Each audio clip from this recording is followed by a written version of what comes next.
anxiety, depression, which are kind of sort of closely tied to each other, actually, is action for me fixes those things. It's like, okay, what can I do? And it could be simple. It could be even like, oh my gosh, there's been that little pile of papers that have been sitting there for 3 months that's bugging me. Let me just take 5 minutes and just go clean those things up, right? And just fix that thing. And all of a sudden, I think it's like people who work out to get their mind off of whatever's going on, or I've got like a dozen tasks I need to do in the garden outside, and I haven't gone out and done them. But as soon as I start doing them, I'm going to cascade and start doing all of them. At the end, I'll be like, oh, look, I got all this crap done. Yeah. Hello, everyone, and welcome to the podcast. This is where we discuss current events, personal growth, and any other random topic that crosses our minds. Our goal is to have a meaningful discussion that help us to see the topics we discuss more clearly. Our hope is we can help you expand your self-awareness, develop your critical thinking, and learn to be less reactive to the world around you. And most importantly, remember, be curious. If you like what you hear, like this video and subscribe to the channel. If you have any feedback, please leave a comment. We want to hear what you think. Hey, Chris. Scott. This is number 42. For some reason, 42 is coming to my mind, Chris. Well, you know what 42 is? The answer to everything. It's the meaning of life. What is the meaning of life? 42. We all know that. Wow. So boy, oh boy, oh boy. And guess what else is 42? My waist? No. No, I don't know. No, I think it's smaller than that now. Chris, this podcast is episode number 42. Oh, that's why you're thinking 40. So this episode must be about the meaning of life. The meaning of life and everything. So no matter what your problem, you watch this podcast episode, it will solve all the problems, actually. It'd be nice if we'd planned that far ahead and thought it through. It'd be nice. It'd be really nice. But so anyway, so what are we going to talk about today, Chris? What's going on? Well, what is going on? I don't know what's going on today. I haven't been paying attention. I've been in meetings all day. You've been meetings all day? So do you have like a proper job now, or? I will in a couple of weeks. I accepted an offer, and now they're doing background checks, and hopefully none of those find anything. Oh. I don't think there's anything in my background that'll flag me, but who knows what's happening since the pandemic. That's really good. Well, good luck on that. That'll be good. Yeah. Well, so so there's so many things we could talk about. We could talk about fascism, right? We were talking about it before, and then we were hinting at that before we got on. Yes. Nobody knows that because my internet connection went down because I had a huge lightning strike, and then now I think I'm maybe back up again. So we could talk about that. And then dog ate my homework too. Dog ate your homework. Okay, that's another thing. We could talk about AI. I've been doing so much work in AI over the past week. I've learned some interesting things. I could talk. So I went to an interesting AI event yesterday, and we could talk a little bit about that. It was all about MCPs. It was a lot of really cool. Okay. Yeah. We could do that, or we could not. We could not. Honestly, there's plenty. There's gotta be stuff going on in the world that we can talk about. Yeah. Or stuff that's going on in our heads that we can talk. Oh, so after Toastmasters today, I was talking to Khaled Huracan on our Toastmasters. Invited him to come onto the pod in the future. He's thinking maybe next week. We'll see. But he was going on about how Da Vinci was a polymath, and Michelangelo was a polymath. I go, there was a time when just being educated meant that you just thought about so many different things. Yeah, you were right. I think we call them natural philosophers. Yeah. Mm-hmm. And I honestly think AI is going to bring them back. I think what's going to happen is the tool is now in. Imagine if Michelangelo or Da Vinci had chat. Oh yeah. Yeah. I mean, think about that. Take someone today, give them the tools of chat, and give them the mindset of someone like Michelangelo or Da Vinci who wants to go out and figure things out. Yeah. Just imagine. So I really think we're going to get a bunch of snake oil salesmen in the meantime who are trying to sell us a bunch of crap. But, come 500 years from now, we're going to have people who people are going to look back and go, yeah, those were the Michelangelos and Da Vinci's of their time. Yeah. And it's going to be AI that unlocks that ability for them to do that. Very potential. I mean, they may have it already. Who knows? Well, but you think about it. Like, is it Sam Altman who keeps saying that the first billionaire solopreneur, right? The first one-man billionaire company is going to come out? Yeah. I'm thinking, why can't we have scientists? One man scientist, armchair scientists with LLM sit there and figure out hard science that no one's done before. Well, That would be can. crazy. That's what Musk is doing. I think maybe Grok, at least Grok Heavy, is probably one of the best tools to do that with. It's so interesting. I still think I'm wondering. I'm not even caring about the tool. I'm caring about the idea that someone can do this, right? Yeah. The tools allow that. Yeah. Because I would assume someone who would do this would probably use more than just one research tool. They'd probably use them all. Well, that's what I do. I pay for them all. Not all, but I pay for the big ones. Yeah, but you validate your research in one area against something else. Yeah, exactly. Check it against, one AI against another AI. It's so interesting. But just let me tell you an example of how AI is changing me. And so I'm able to do stuff that would be completely outside the scope of my intellect, right? And I'm using Grok to do it. So I work for a company called Liquid Metal. And then they make this amorphous metal. And if anybody doesn't know what amorphous metal is, basically means it's a metal without grain boundaries. It's more similar to like a plastic or a glass, and it has all these really cool, interesting properties. So one of our medical device clients is using it as a guide for a blade that's used under ultrasonic guidance.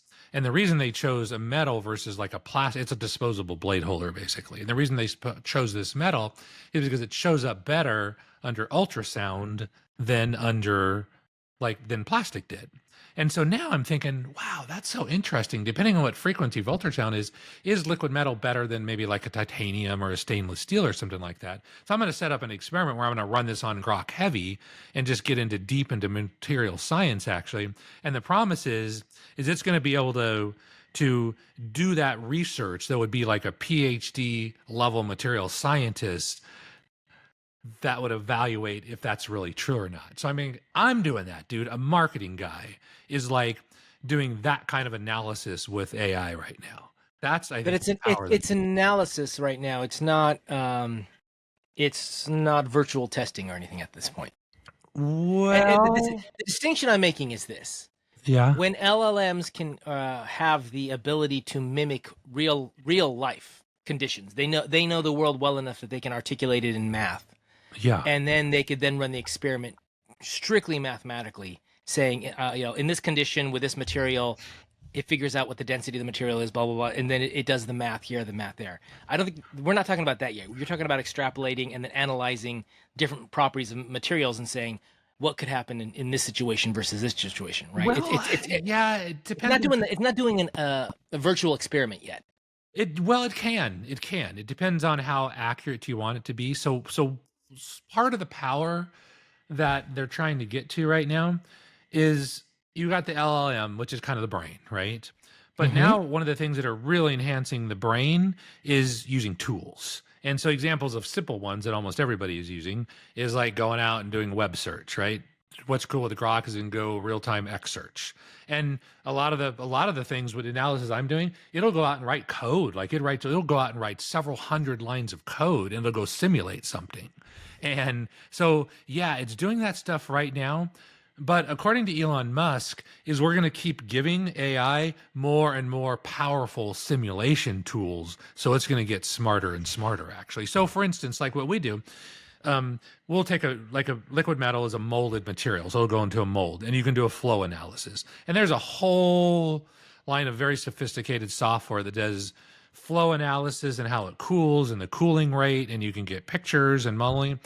And I don't know if AI can do that right now because that's agentic tools, right, that you can use.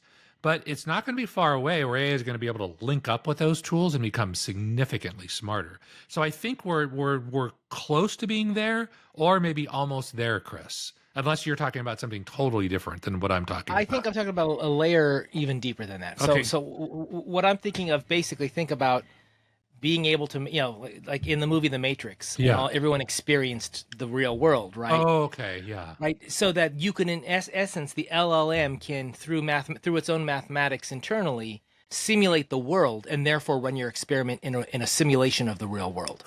Well, I mean, that happens now. I mean, it depends on how accurate you I'm want to talking be. about a level of detail that would be appropriate for science, because I think the problem is there's too much detail in the real world for you to be able to do all of that right now. You would pair off things that you would consider unrelated to the experiment at that point, Well, right? hang on. When you say for science, so would this be considered science where a medical device company wants to evaluate a material to make sure it's flexible enough, it's strong enough, it's resistant enough, corrosion resistant, will work, and it uses very special simulation softwares to determine when this thing will break and when it won't break and how far into tolerance it is.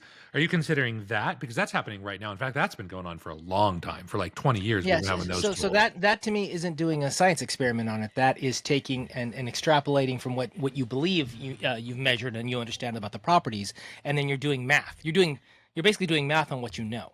Well, it's But an all math. experiment would Yeah, all math. but an experiment would be taking it into that situation and running it in that scenario, because there may be things that you haven't calculated in or thought about that would impact that scenario. So doing the actual experiment in real life would be one type, would be, I guess, the, I don't want to say purist, but for the lack of a better word, I want to say the purest form of science on it. Everything less than that is something less than the ideal. Now, you do it for a lot of reasons, because it's cheaper, because it's faster, for a number of reasons you would do it that way. But I'm thinking of getting it actually to do it at that level, at the level where it can simulate what real life would experiments would be like. Well, it's doing Because that right now. It simulates. because of I don't think it is, because I don't think anything right now can map the complexities of that real existing scenario in Well, real you got life. to give examples because I know in flow analysis, I mean, all this stuff, I mean, it does it right now. It's been doing it for a long time. We've got tools that do that. And the reason they can validate these tools is they go and they test it in the real world and it matches precisely what the simulation said. So, I mean, we've been doing that now. So you might be talking about something else. As usual, we always argue what the definition of simulation is. And so I think my term of simulation is valid enough for now. You might be doing something else. And I don't know where you're going with this. So one of the things that's been talked about a lot is that when LLMs truly understand the physics of the world, we'll be able to simulate anything. When LLMs understand the physics of the world, will they is I think what you mean to say. LLMs The will at LLM. that point be able to simulate the real world to a point where they can simulate any aspect. I mean, it's like that idea that if we knew every variable and everything, we could calculate everything that would happen next. I think we're arguing semantics, maybe, because here's a statement from Elon Musk that was so interesting, right? And he's the dude. If you don't know Elon Musk, he makes all sorts of cool stuff, right? But he was talking about right now, like when they're doing stuff for SpaceX, they can run the simulation, and they're so confident in the simulation that if they go out and test it in the real world, actually, and the real world experiment fails for some reason.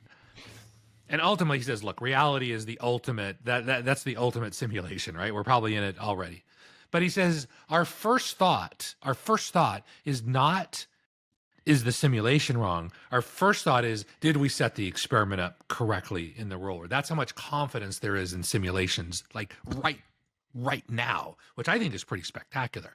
You might be talking about something else, and I think you might be talking about is something closer to quantum computing, which actually is kind of doing that directly thing what you're talking about. I don't Quantum know. computing was about the processing power, right? Because of its ability to process multiple channels at the same time. Yeah, that's part of it. So that's, I'm not talking about the mechanism of quantum computing. I'm talking about here and we probably do need the compute power of quantum computing to reach the level I'm talking about. But like, if you say I'm going to simulate blank by using formulas and the like, Yeah.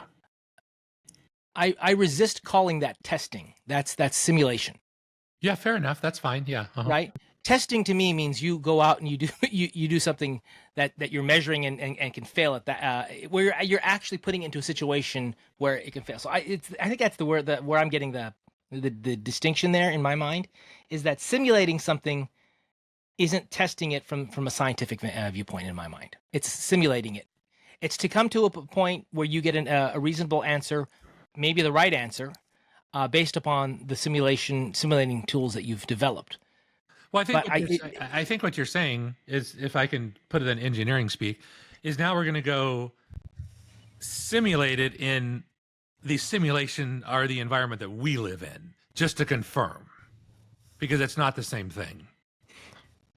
Because simulated in the environment in our world, in reality, right? We actually use it and we actually test. We're gonna simulate it in no, real life? use the word simulate.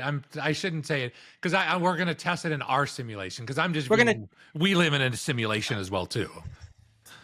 A more complex. Okay, but we're gonna test it in what we view as reality, whatever. In reality, right? Exactly. Yes. In our world, which basically means that we've modeled the airplane. We think it's gonna fly. Okay, now, Mr. Test Pilot, you get your ass in the seat and you actually go up and fly it for real and see if it actually works or not. And there's stronger consequences because it may crash and he may die. Nobody dies. That's probably what didn't feel right about the original comment you made to me. So when you made the comment, I'm able to do this testing, and me as a basic marketing guy, and I'm like, no, you're simulating. I guess that's probably what was going on in my mind, because I was like, that doesn't feel right. The way you said that didn't feel right to me. Yeah, no doubt I'm simulating. But what happens is, after a while, so one of the things I'm doing right now is I'm simulating avatars.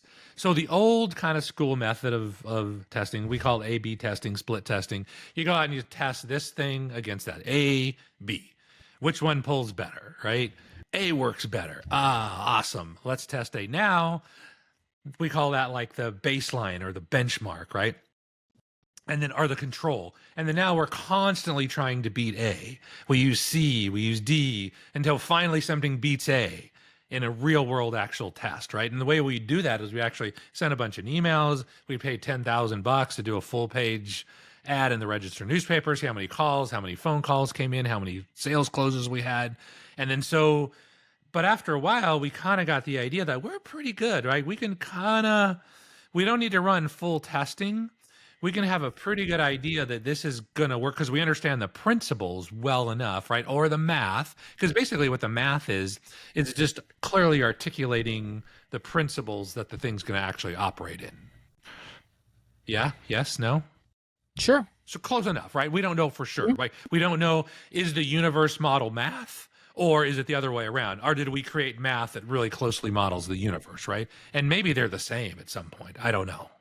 Well, the whole purpose of simulation is to avoid having to do all the real life testing, because the real life testing is expensive and has human failure points and all that sort of thing, right? Things blow up, right? So the idea was you do as much simulation as possible, and then once you're comfortable that you've got the right simulation, then you would pay for the real test to prove it, I guess. Now we get the dude to send their airplane and actually go fly it for real, actually. Yeah, exactly. That's right.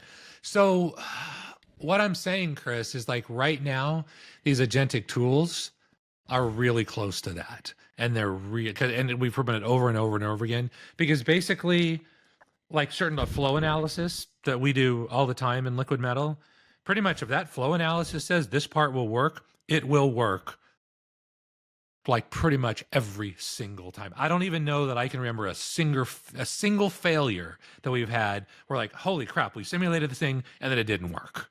I mean, those days are gone, actually. So maybe we're close enough, right? Is what I'm thinking in my mind.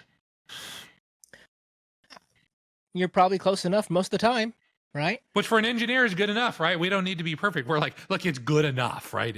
The plane until you run into a scenario where the requirements actually do need that last 0.0000001% of accuracy or whatever. Yeah, but the thing is, you're never sure, right? We're never 100% certain, actually. Even okay, we need to explore that because I agree with you on that. So let's go talk about that after this. Okay, 100% sure. So I'm going to move to the quantum computing realm right now, right? Just for a second, which I know basically zero about, but that never stopped me from talking before.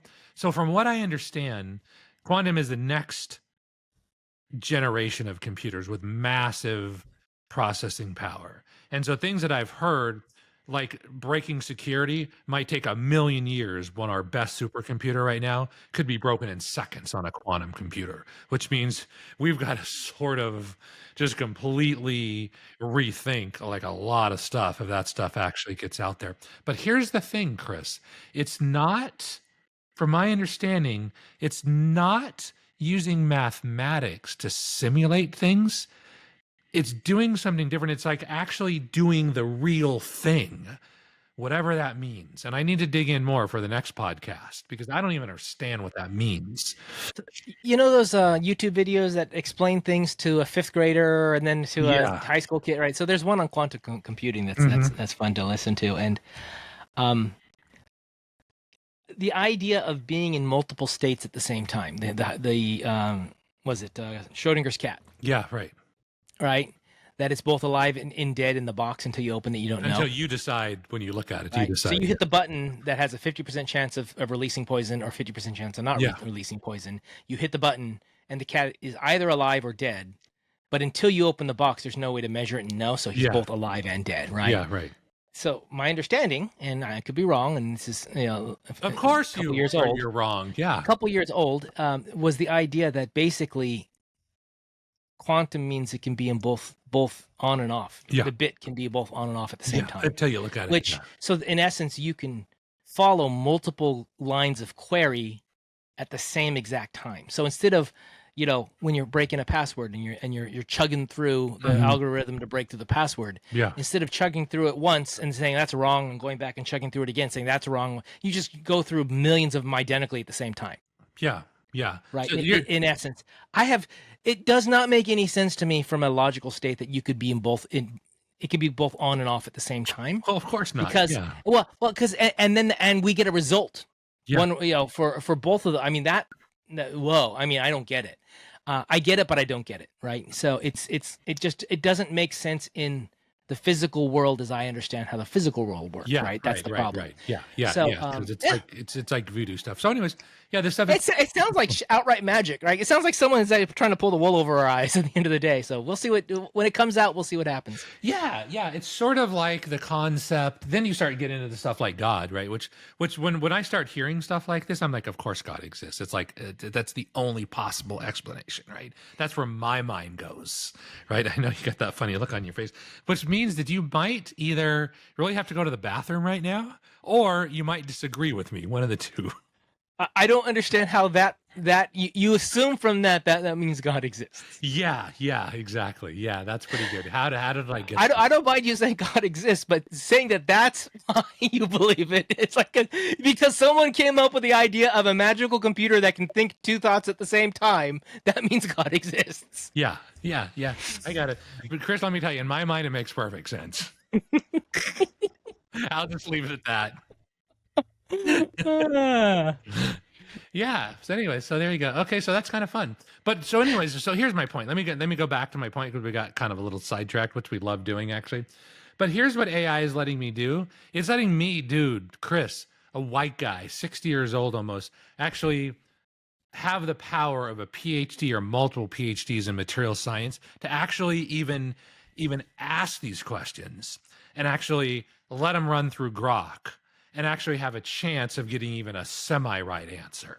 I mean, that's power. That's crazy. Sure. It is. And it's nice because you don't have to put in the level of effort to figure out the math to do this, right? I had a much simpler experience using Claude. I think it was Claude I was using at the time. Yeah. I wanted to make non-alcoholic bourbon. Okay. I wanted to see if I could do it. And so one idea I had was, let's get some bourbon and let it sit out and let the alcohol evaporate off of it. Yeah, right. Right, to see what it tasted like afterwards. So I was trying to calculate, after 24 hours, what the ABV, the alcohol content was. Yeah.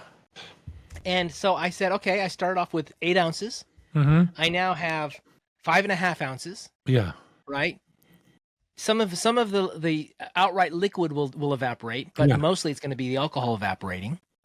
Given the time frame, given the original strength, let's calculate out what the most likely ABV left over was. Yeah, right? I came up to I think it went from 45% down to around 8%. Okay. This is kind of what I figured.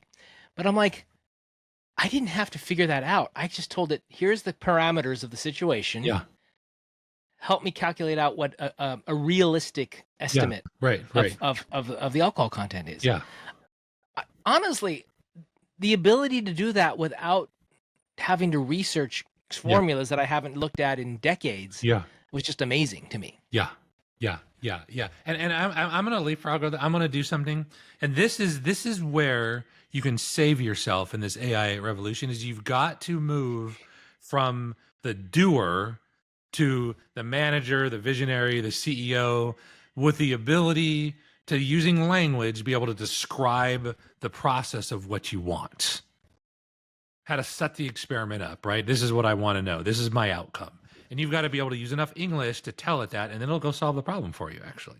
And that is a skill. That skill will save you in the AI revolution, whatever that we call that thing is. Critical thinking, right? Visionary, CEO, conductor, whatever you want, what label you want to put on it. I think that's the skill that if people are in fear, that's what you've got to learn how to do. Which is a skill. It's nothing else. It's just a skill like any other skill. You need to learn to manage AI. Yeah, you're a manager, a CEO, yeah, a conductor. Right? Yep. What you're managing it for, that's a different thing. Yeah. Right? But you need to learn to manage AI. Yeah. So whether you've managed people in the past or not. Yeah. AI is now going to be doing a lot of the work that would have been done by people in the past. Yeah. So what needs to happen is someone still needs to coordinate that work. Someone still needs to make sure it's aligned towards a goal. Someone still has to do a sanity check to make sure the work that's being done is actually meaningful, right? And that's really what this role is. So I think project manager, or the skills that a project manager has, are going to be critical going forward, but they're going to be more focused in industry specific or outcome specific. But basically, what it's going to be is, instead of a project team of 10 people managed by one manager, it's going to be a project team of 3 people or 2 people managed by one manager, and there'll be a bunch of AIs involved as well. Yeah, that's exactly right. Yeah, and we may not have an exact corollary of that right now. And actually, that's something that you just spurred me to do. Is I need to think about, like, what exact skill sets is required to do well with that. Certainly logic, critical thinking. And that's the reason we started this whole, at least for my mind, that's the reason we started this whole podcast, is how to think clearly through things, how to keep multiple competing ideas simultaneously in your head and not break down and have to pick one, right? Depending on where in the organization this person is sitting, right, how close to the top they are, there's going to need to be a certain amount of ability to articulate the strategic plan or the strategic goal that this work is tied to. Yes, right. And the higher up you are, the more you have to do that. The lower you are, someone is probably going to tell you how this ties to that. Yeah, right. And then what ends happening is you need to understand what skills are you're going to be writing up a project. Here's the constraints of the project. Here's the goals of the project. Yeah. What resources do we need? Whatever. And you go, I need a coding resource. Yeah. I need a marketing resource. I need a design resource. Yeah. You're going to get all those things. They may be people. They may be AI. Yeah. But as the person, you're going to have to say, okay, I see all these resources. I understand what the goal is. I understand how these things fit together. Now I got to work with these resources to make sure they deliver. And that's when it comes to an AI, you're going to be building a tool where you're probably coaching the AI to give you the result you want constantly, as opposed to your human is probably going to do the work, and you just kind of explain to them what you want. They're going to go off and do it. Yeah. But the AI is likely going to need a certain amount of coaching, even if it's got agents and clients and stuff involved in between. You're going to be coaching it a lot more, and your judgment is going to be more important, which means you're going to be relying on you to be able to connect the dots between the different AIs. Yeah, but here's yes, that's part of it, right? So, but I think it's more than project manager, because I think it's a combination of project manager, engineer, scientist, CEO, somehow all merged together in some way to direct this thing. So it's something that doesn't exist right now. Take the CEO out for a moment, and we'll bring it back in a second. Yeah. Everything else I think is true, but this is where what I've talked about. There's 2 kinds of project managers. There's the guy who manages the task work, right. who follows the plan and says, boom, did you do this? Boom, did you do that? Yeah, right. And then there's the project manager who really is owning the project and understands the outcome and probably gets their hands dirty doing a lot of the work. Tons of it, yeah, right. Exactly. Yeah. And that person is the one who probably understands a bit of the coding and a bit of the engineering and a bit of the product and a bit of everything. And so if they need someone to actually do deep subject matter expert work in marketing or coding, they'll go to the person or the AI that does that. Yeah, but they know enough to talk to that person or to talk to that AI and say, this is the thing we need to build. This is the thing we need to do. You go make it for me. And when you come back, I will make a judgment call whether it works or not. Yeah. Right. Right. So that person that what I called a PM is really, that's back to my generalist viewpoint. It's a generalist with enough deep knowledge across the skill sets to be able to coach those resources to get what they need. Yeah, yeah. Okay, now bring the CEO back in. How are you tying the CEO into this? Well, I before I want to bring the CEO back in, I want to say that you need to have a little bit of technical knowledge, not necessarily though. I mean, yeah, it helps actually, but here I think is the real skill, and you probably need technical. Now I'm arguing with myself. Actually, I feel like an AI, like 3 different thoughts going simultaneously in my head. The skill in my mind is you've got to be able to tie the vision, the high level strategy of the why and the what to the how. And you've got to be able to, in English, articulate that and break it down into manageable steps that somebody that doesn't have, be careful when I say this, the same thought process, same intelligence, the same direction, in a way that they can understand it so they can make sense of it. And they're like, oh, yes. I know what you want me to do now, you know? Every one of your experts has a siloed view of the world. Yeah, right. And if they were the one who could see outside the boundaries, they would probably be doing a higher level role or a different role. Could be, right. Right. So really what you are is you're the person who understands each silo well enough to tell when things are going right and going wrong and to be able to communicate with that. But you need to be able to tie all those silos together.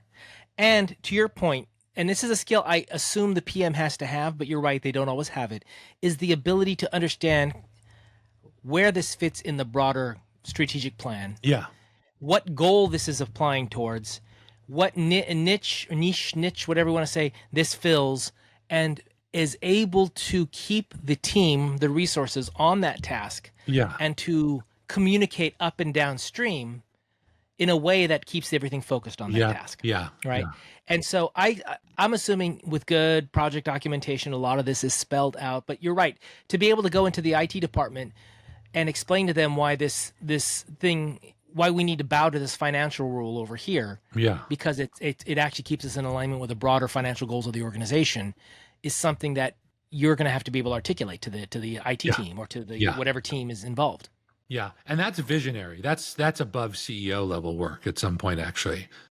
I think it's out. I would consider outside, because I think you can be a vision. You can be vision. There's the visionary person.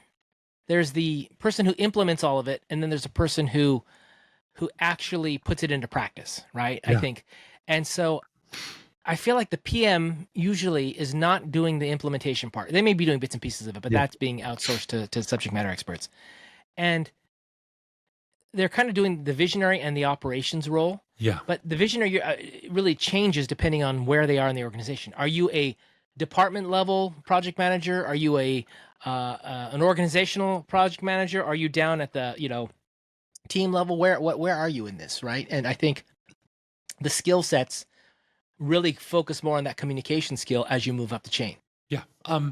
Yeah, kind of. I agree. I mean, I think you kind of there. That's the thing I'm struggling, because what I'm struggling with right now is I don't have the language to describe what that thing is called right now, and I need to come up with a word for it. I need to invent my own word. That whatever that role is. Yeah, because it's a combination of multiple different roles. I understand some of the core technical skills underneath. Critical thinking is one skill. You got to be able to have multiple priorities and multiple ideas in your head simultaneously and somehow sort them out. So there's skills required. Let's take a step away from this, looking down at this. Yeah. This is a role to, what is it? Is it just specifically to enact AI? What is the thing that this group is doing? To do whatever you want to do, to do whatever your vision is, right? Okay, so you're not tying this to AI specifically at this point. No. Yes and no. Actually, what I'm saying is, if you want to, okay, I don't even have the words to describe. So let me ramble for a little bit. Maybe you can help me put this together. Before, things were much more siloed, right? Mm-hmm. It's like, oh, I'm right? I'm the dude that puts one rivet in this one part, and I know it's building the airplane somehow, but I don't need to know. I don't want to know. I know the part comes by, I stick a rivet in it, right? I mean, that's at one level. And there's tremendous value in that because, man, you can start to get really good at putting that rivet in. And Yep. you know, right, exactly how to do it, when it works, when it doesn't work. Now with the realm of AI, there's so much intelligence in AI, so much pattern recognition built in that so much of those standard things that people have spent decades learning are no longer important because AI can do it so quickly. And so you got to figure out what AI can do, what it can't do, and how you move into a position where that you can still add value having this incredibly powerful tool. Okay, so that to me gives me a little more clarity in where you're coming from on this and actually help me figure out what I was going to say next. So, since you're talking specifically about AI and this push for companies to use AI, Yeah. Understanding where they can use it is the tough part. And Yeah. so every time I see stats on failures of AI, Yeah. or of introducing AI, I always question what were they trying to use the AI for? Yeah. Right. And I have a feeling many times they're not good at having figured out what they want to use the AI for. They haven't figured out, they haven't gotten down and said, I want to do it for that one task, for that rivet. Yeah. Right? We're just going to take that the ability to do that one repetitive task over and over. We're going to put that into AI. Yeah. Right? If you can get that specific and you know all the steps involved, you could find a way to make AI do it. Yeah. The problem is when you have undefined processes or whole series of processes that you say, we're going to make AI do all this. Well, how well do you know what you already do? Do you have it documented? Do you understand the step-by-step, the tasks? So this is where I get into, I've mentioned her to you before, Rachel Woods. Mm-hmm. She has an online AI community and she's on LinkedIn and YouTube and other places, and you see her interviewed. But she and her community have come up with this kind of, and I've told you this one before, the 3 levels of AI within a company. You've got the visionary, which is often an executive or your sponsor, whoever's going to make it happen, right, at the top level. You've got your implementers, which are usually your tech people who are going to go out and implement the solutions and the like. And then you've got operators. Yeah. And I think a lot of people, the way they assumed AI was going to happen is our department's going to get an AI person. Mm-hmm. So the sales department will get someone who knows how to use AI. Yeah. And same with the marketing team and same with the HR team. And I think this other philosophy that I talked about, this operator was like, no, it's a skill set. The ability to take the AI tools that are available, find out what pieces they can replace in the day-to-day, and then training the teams to use them in those places. Yeah. So it's not like I am the HR expert and here I'm going to go bring in AI. It's like I am the process automation expert and I'm going to help you find where AI fits and how to use it. Yeah.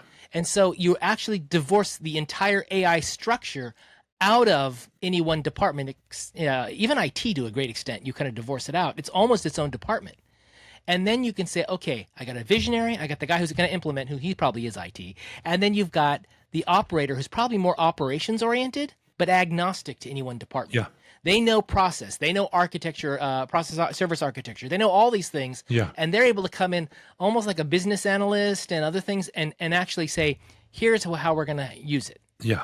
And so, and I think what you're talking about with that PM role is kind of a mixture of the first two, and then a lot of that third one, that operator role, with someone who really figures out how are we going to make AI work here. It could be. Yeah. I don't know. The first guy comes up with the idea, the grand scheme. Yeah. The second guy comes up with here's your AI tools, and the third guy or the third person comes up and says, and here's how we're going to use them. Yeah, could be. I think it's more complex than that, and it could be more simple. I don't know, because here's the problem, Chris, where in my mind is failing, is that things are shifted so much. What we're trying to do is we're trying to take our old model and use the terms and ideas of the old model in a radically new way, and we're trying to force it in. And it may not even work. We may have to go back to first principles and start over, Okay, are you talking, okay, I'm interpreting what you said 2 ways. Yeah. Things are changing so much. Yeah. So the world is changing so much. Companies are still trying to use their existing process models, and not adapting to the new terminology, new processes. That's one idea. Yeah. Or things are changing so much that all this terminology we use for traditional roles in companies is outdated and needs to be adjusted. Which one are you talking about? Both, and maybe more added on. Actually, I don't know. I haven't thought it. I think what you've got is people know what they know in the world today. Yeah. And AI is just a very fast-moving tool that can do a heck of a lot more than prior tools. Yeah. But what you need to do is you need someone who can embrace what it can do and is open to using it to replace tasks. And there's two things that happen when you update a process, when you re-engineer a process. Yeah. You don't just go and automate it. Yeah. Right? You actually go and you look at the requirements of that process and you re-engineer the requirements too. Yeah. So I used to have a process that would take 3 months for us to get a contract written and signed with a vendor. And I was like, it went through 16 pairs of hands or 16 pairs of eyes. Yeah. And it went through, and in those 16 hands went through 5 different departments. Yeah. And it had all these steps along the way and all these checkpoints along the way. And it was written at a time when each department didn't really trust the other departments to do their due diligence. Yeah, right. So 3 years later, when I was given the task, we brought it down to 5 weeks. We cut out over half of the people involved and got it down to 3 departments from 5. Yeah. By doing that, I didn't just go and automate the things. I went and said, do you really need to approve this here anymore? Do you really need to look at this at this point? You already looked at it, or you're going to look at it at the end. Why do you need to look at it 3 times along the way? Yeah. Those types of questions that you ask, and you change the requirements, which allows you to update the process. Yeah. And I think this is an ideal time to do that because you've got a tool that can do so much more than just automate. Yeah. It can actually do quote unquote thinking. Yeah. And so you need to think, if I have the ability to give this to a second year associate at my company to process, and they come out with something, does that skip a step? Does that change my process? Does that whatever, right? And that's what you're doing with AI. You're giving it a tool that can do some level of, again, quote, thinking in this role. So you need I think it is the skill set I said, but it is really focused on understanding process and technical capabilities specific to AI in this case. And then you probably also need to understand a little bit of how organizational change occurs in large companies. Yeah. Because you are making organizational change here. You're redefining people's jobs. Yeah. It's at least that much. And my hunch is probably a lot more. I think what I just said is more than anyone gets right now. Well, it might be. I'm not arguing that point, actually, but I think it's still a lot more, actually. It's like literally just fundamental shifts in how the world operates. And people can't even imagine it right now. Like, so instance, one thing, right? I was talking to a very high-end doctor. We went to this doctor thing. It's fascinating. And I was talking to her about AI and how it all works and everything. And she was kind of nervous about it. And she's like, yeah, we're starting to we can analyze x-rays and we can do these things. And that's step 1 of AI. I'm like, listen, that's just the beginning part of AI, right? What's going to happen ultimately, and she just like at the end of this, she just shook her head and walked away because she's like, I can't even. You just blew my mind. Actually, I said, what's eventually going to happen though? This is just the beginning stages of. Eventually, when Musk gets his Neuralink done, and other people are doing the Neuralink. Literally now, we are going to merge with AI, right? Just like you put in a pacemaker into your body, or you plug in a new knee or something like that. Just like the way right now, the only way we communicate, we have a mouse, a keyboard, and we can talk to our computers, right? That's the way we interface with it right now. But it's just going to be plugged into our head at some point. And we are going to literally merge robots and humans together in this hybrid thing. And it's like, how do you wrap your head around that with the current thought? We just need like a whole new math, right? In order to get our heads wrapped around that. Well, those of us who grew up reading sci-fi probably don't have too much of a stretch to go on this. I mean, you may not. I mean, go read Neuromancer. That's the cyberpunk, the birth of the cyberpunk genre, right? Wiring your body to do various things and being able to jack into computers and understand what's going on. Getting eyeballs with monitors built into them, or at least I would hope contact lenses with monitors built into them. That would be cool. Yeah. Right. I mean, there's so much potential there. Having the nanites that will help heal your body. Yeah. It'll help you heal those tendons that get torn, or the or ligaments that get torn. And I mean, a lot of these things, there's a mishmash of technology here that some of it's going to take decades and some of it's going to take months, maybe, who knows, right? Yeah. At the pace we're going. Yeah. But I understand that's all going to change, and we are going to. I think the rate of change right now is causing a lot of stress and anxiety for people A lot of stress. because Yeah. it's because of the.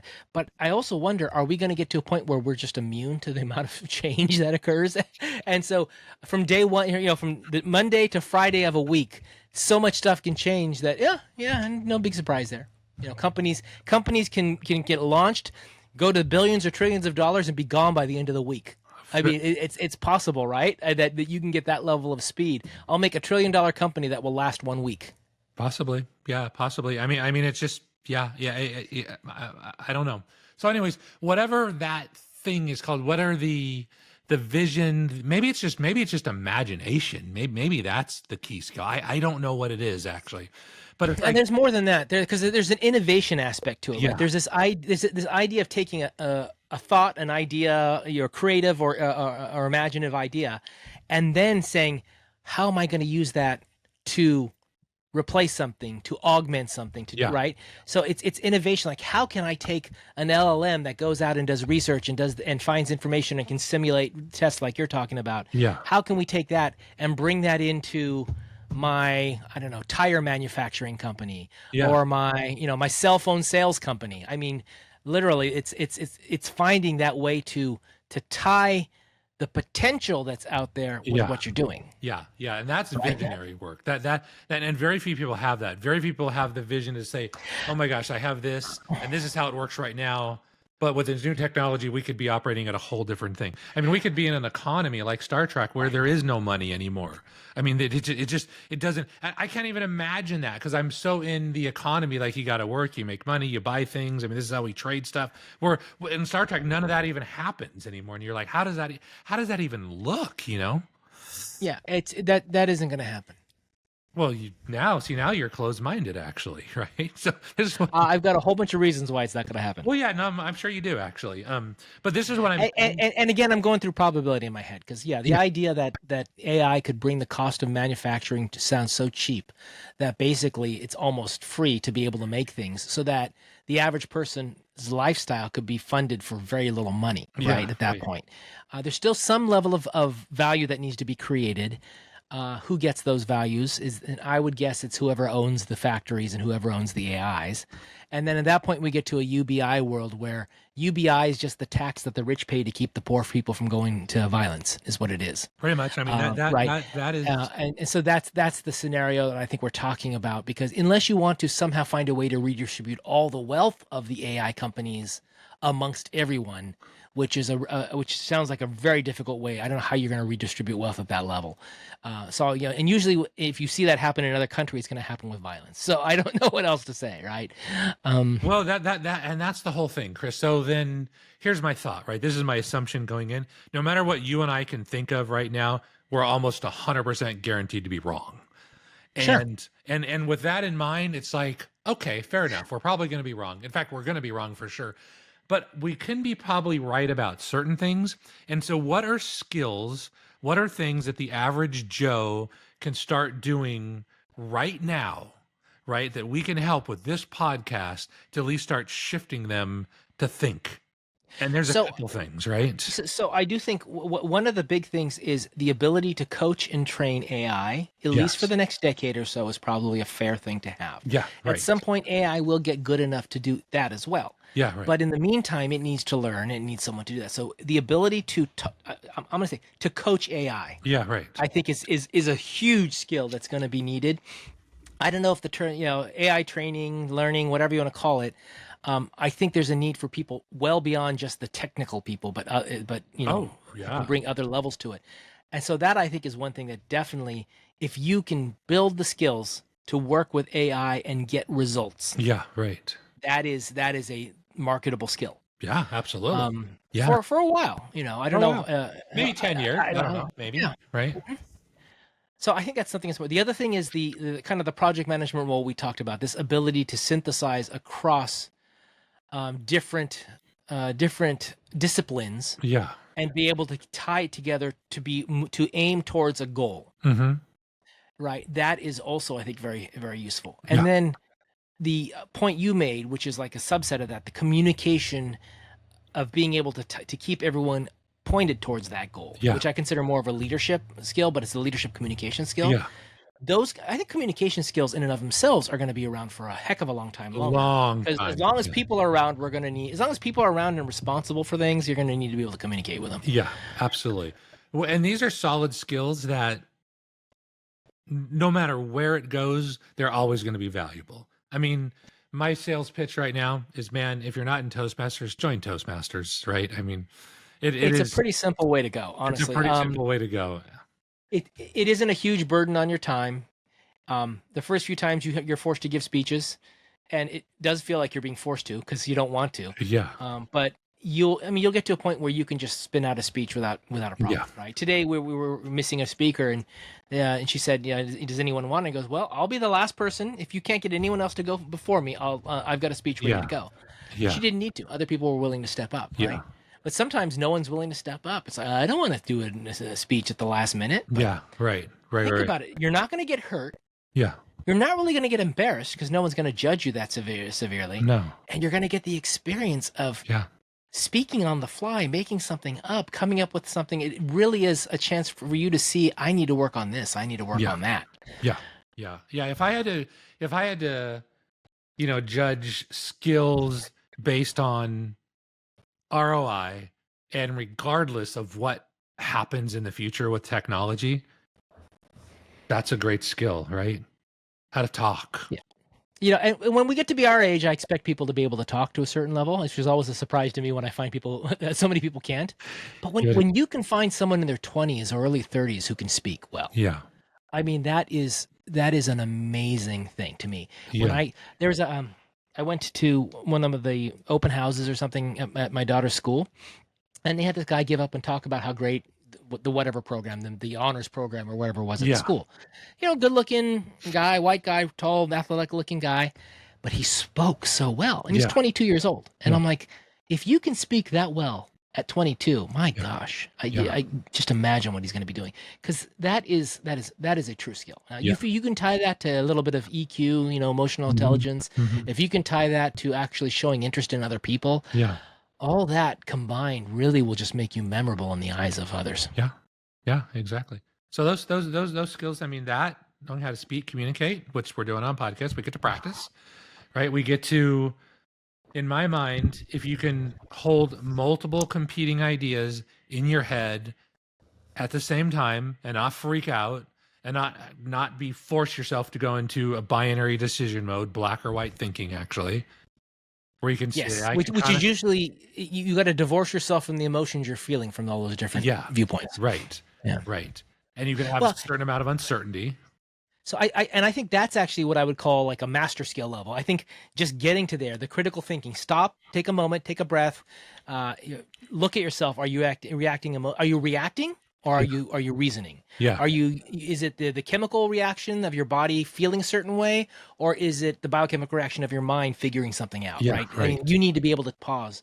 And the more you do it, the faster you'll get. I think once you do it a lot, I think I probably process those multiple opinions all at the same time very quickly. And I've been doing it for decades, right? So you want that critical thinking. You want the openness to see at this side. You want curiosity. If there was one skill above all else, I would want you to be curious. Because I think that opens up all the other doors. Yep. And just not react emotionally to things. Yeah, exactly. I mean, those few skills will go a long way to helping you be valuable in whatever society comes from this new technology change. And a lot of people won't make it. A lot of people will be dead. Not dead in the physical sense they're going to die, but I mean, they're not going to be valuable, right? They're. I was watching a YouTube video this week about a guy talking about the demographics, how we're having less and less kids, and he thinks it's accelerating, and he really considers that many of these countries by 2060 will just have it'll just all be old people basically. Right.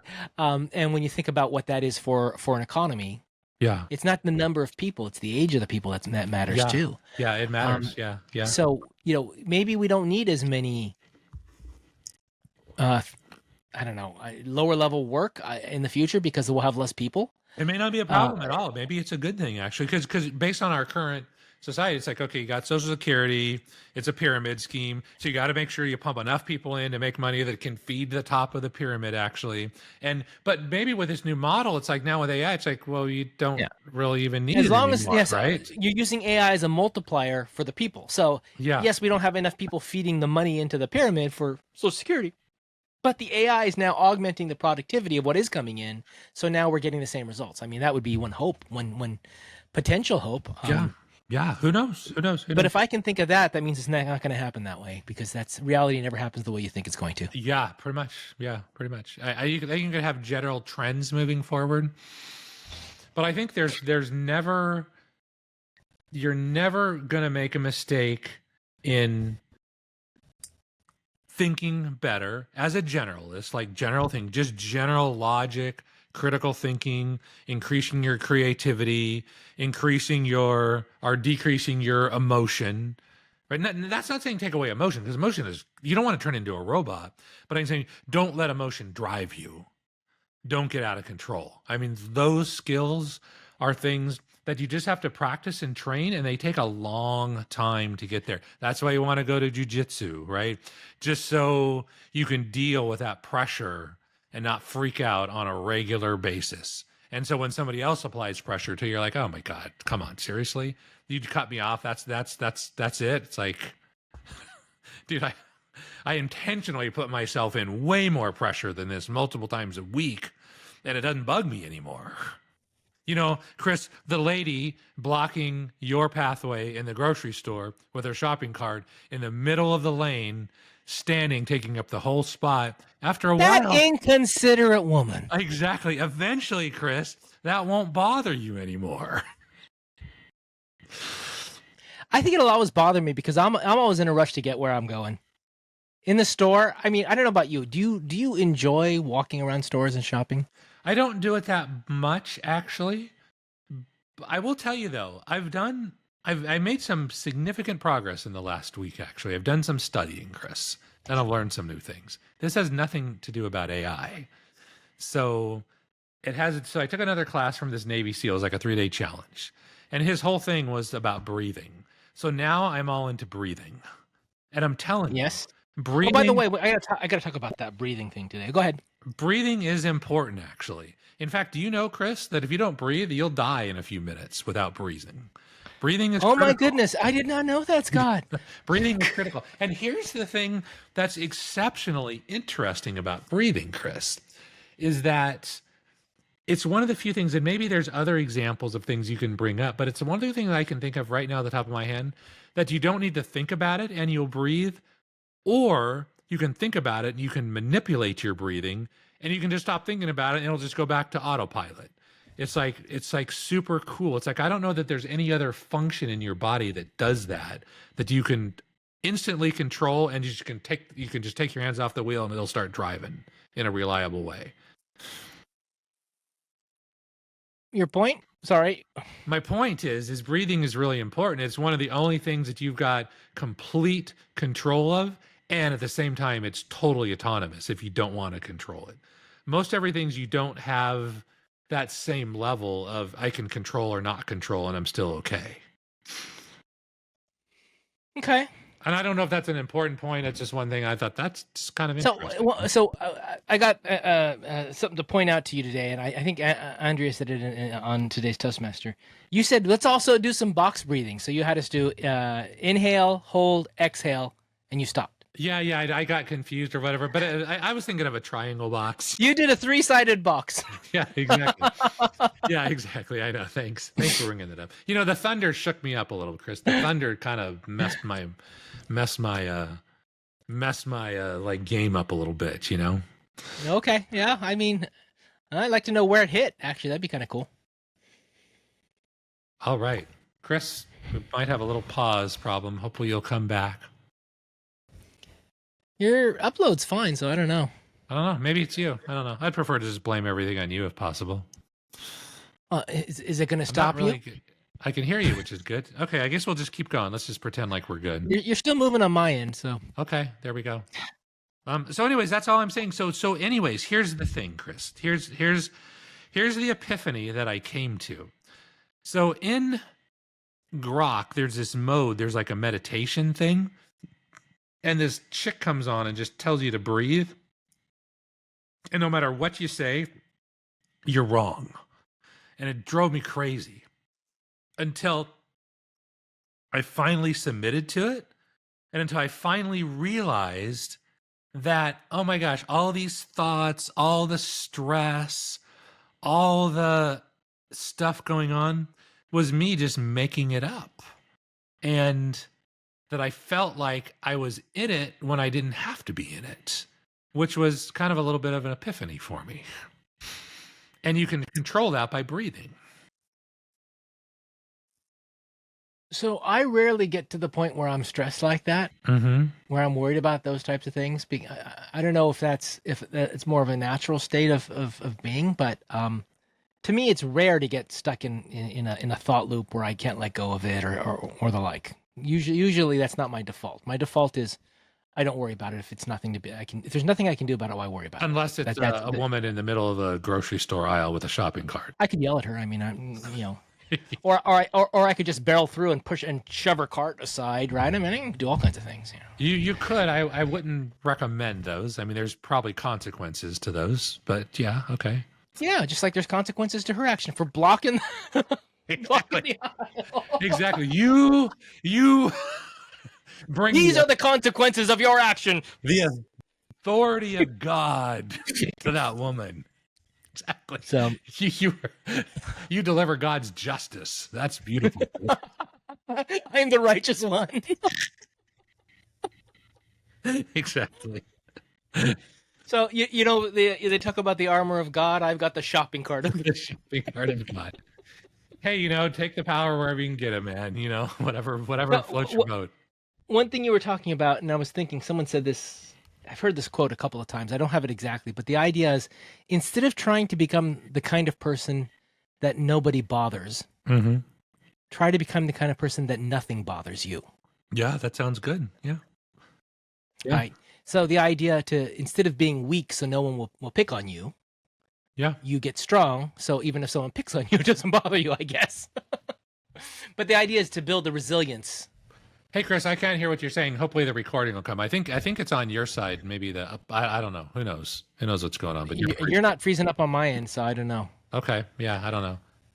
Now I can hear you a little bit. So anyways, that's my thought on breathing, Chris, that it's actually helping significantly because what it's helping me do is to let go of, it's basically, from an engineering standpoint, the way I view it is, I was so affected by the noise. Now I'm trying to just focus on the signal instead of all the random noise going on.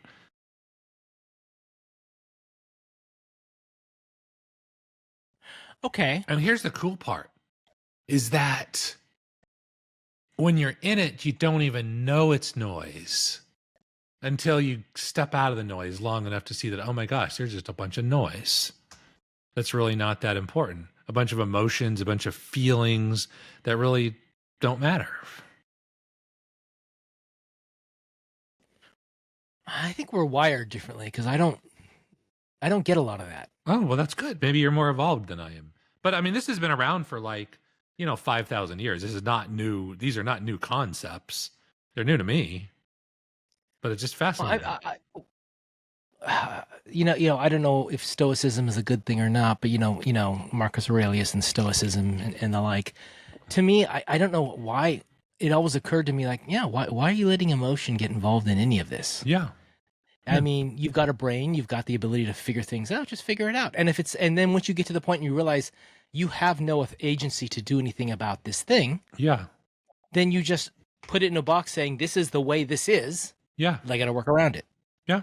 Yeah. Don't stress over when, I filed my taxes. When am I going to get my return? Oh my gosh, when am I going to get my return? Don't stress. It'll come when it comes. Yeah, it'll come. There's nothing you can do at that point except wait for the federal government to process your return and send them the check. There's nothing you can do at that point. That's right. I mean, nowadays it's much faster than it used to be. But the point being, if there's something out of your control, unless there's something you can do about it, there's no reason to spend a mental effort on it at all. Yeah, correct. Actually, yeah, yeah, yeah. right? But And that's where people are desperately seeking control because they want the illusion of control. Because now I'm in control. Because now if I'm in control, I'm safe.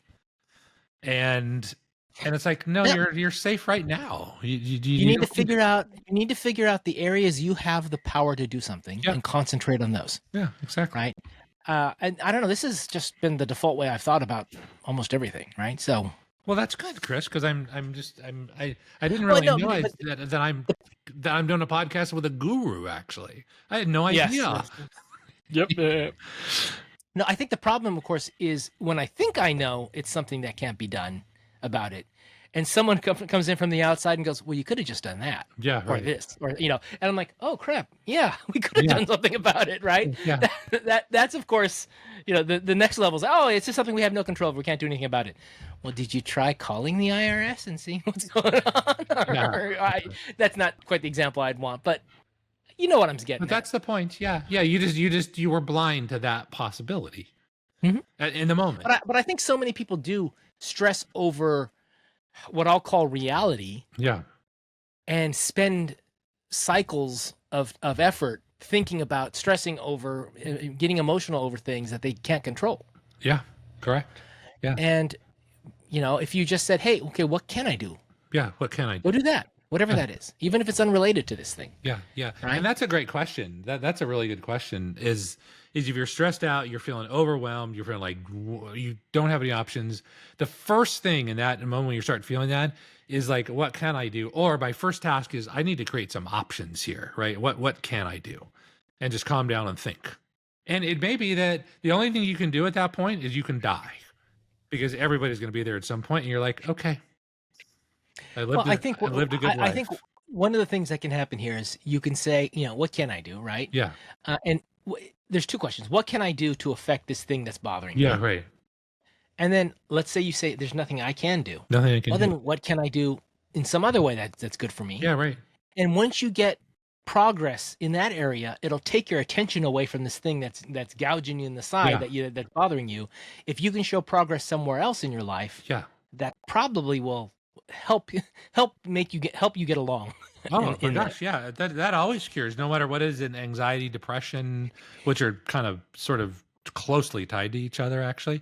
Is action for me fixes those things. It's like, okay, what can I do? And it could be simple. It could be even like, oh my gosh, there's been that little pile of papers that have been sitting there for 3 months that's bugging me. Let me just take 5 minutes and just go clean those things up, right? And just fix that thing. And all of a Well, sudden I you're think like, it's ah, like people who work out to get their mind off of yeah, whatever's yeah, going yeah, yeah. on, or I've got like a dozen tasks I need to do in the garden outside, and I haven't gone out and done them. But as soon as I start doing them, I'm going to cascade and start doing all of them. Yeah. At the end, I'll be like, oh, good, look, I got all this crap done. Yeah, you feel really good, and your stress goes down, the cortisol goes down, your feel-good hormones go up. You're like, I had a good day, right? Beautiful. Go to bed, repeat, rinse and I repeat. have a thought. I'm going to change topic slightly here. Okay. So going back to your visionary idea, Yeah. where does why you do something, or the why, fit into vision in your mind? Well, because Simon Sinek says it. Start with why. I don't know. It seems reasonable. It's like why that start with how. I said vision. I didn't say start with why. I said where does why fit into the vision? Oh, where does why fit into the vision? I don't know. The why may come from the vision. I'm not really sure. Actually, or the vision may come from the why. Yeah, It could be both that's how ways. I would have thought of it. Could Actually, be the both ways. vision comes from the why. And at some point, Chris, on these things, and we love to argue about this, it could be that they're so closely integrated together that that I have to, okay, there could be the same thing, the exact same thing, and depending on which direction you look at, you'll see a why or you'll see a vision. So what are the qualities of a vision? You just see it. There's just something that you see. Something meaning goals, tangibles, or something you can articulate. I mean, what do you mean? Like, if you were setting a vision for a company, what does that mean? In this particular case, I think you'd see a problem, you'd do some kind of pain, something that could be improved, and it's like I see a vision that I could maybe take away some of those concerns from somebody else, and in exchange they'll give me money. So the goal is money. That's one goal, not the exclusive goal. I mean, for me, money's very important, but it could be purpose. It could be that, when I do this, this is fulfilling like this calling, this purpose. Like literally it's ingrained into my DNA. I'm predestined to go serve and help in this way. So when you see a good vision, something you go, that's an incredible vision. Yeah. What are the characteristics that you think make it good? I don't know what the characteristics are, but it's a certain feeling that it's like, yeah, that's right. It's just like, it in your bones. Is it a goal? Is a vision a goal? Is a vision, what is it? It could be. I don't know. I haven't broken it down that much. I haven't spent enough time to do it, but I just know that, yeah, that's the right thing to do. It feels right. And but the feeling in this case is different than the feeling that an emotional, like you got to fix it right now. It's more of a long-term, calm, yeah, this is right sort of feeling, as opposed to, oh my God, you got to get out of the way, shopping cart lady, because I'm going to like give you justice. I wouldn't call that my vision. Well, in the moment though, it is, right? You could be so consumed with that, you might not see anything else.